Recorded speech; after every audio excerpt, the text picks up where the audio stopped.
That unit arrived in pieces. We had the container, the engine was separate from the generator end. We had to put the generator end together, and it was brand new, so pieces were just missing. We don't know what drove the fan.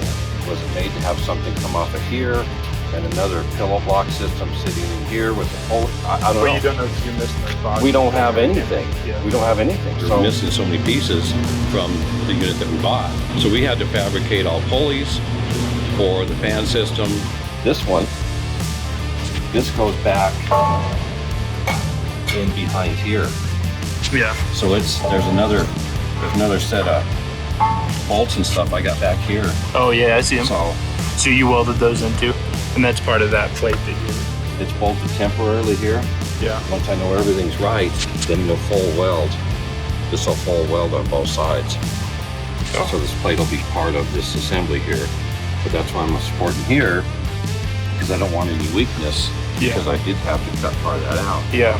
We had to build a safety cage around all the belt system, and we had no pulleys on it, no main pulley, either pulley, no way to drive it or anything. So we had to determine the size of the pulleys to get the correct RPM for the fan to turn according to what the engine turns. So we had to determine the size for all that, determine the size of the belt, have the drive shaft fabricated so it would turn everything and turn the correct RPM for the radiator. For the drive shaft, having to have that fabricated, that's pretty out of the ordinary, right? Like, yeah, usually you have everything there to hook everything up. Well, this didn't arrive with anything what they had to do for a drive shaft. They had to make adapters for that, to adapt up to everything for that. So we sent that out to like a machining We had to shop, send that out to a driveline company. They sent it back to Wisconsin to have that manufactured up for them. And then all the piping, no piping was here. We had to design all the piping for the radiator.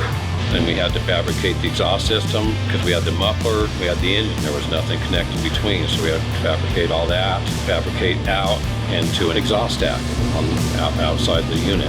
I had to make all new fuel lines and connect that to the fuel tank that was inside the unit.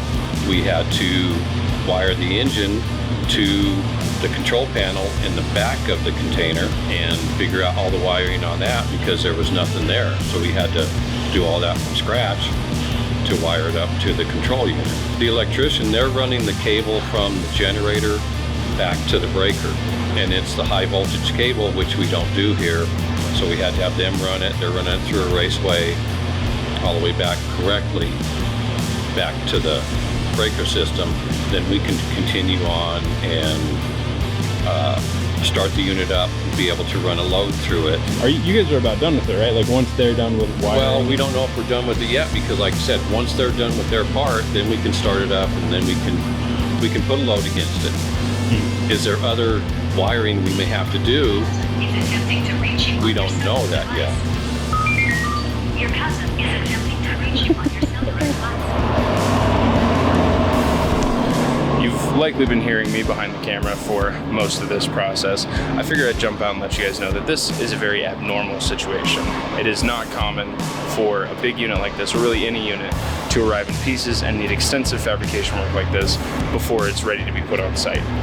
That is one of the benefits of having in-house fabrication capability, is we don't have to rely on outside vendors. With a situation like this, there are a lot of unknowns, so you don't really know what all the problems are until you solve one and the next one pops up. We're about 99% of the way there. At the moment, the last issue, this unit is overspeeding a little bit. That seems to be an issue with voltage being detected and then overshooting on the RPMs. So we're gonna have to give you an update once we get this thing up and running so you can see it actually load bank test, make voltage, come in, inspect where it's supposed to be. Now, if you happen to be dealing with the world's most frustrating jigsaw puzzle on your own site, give us a call. We can probably help.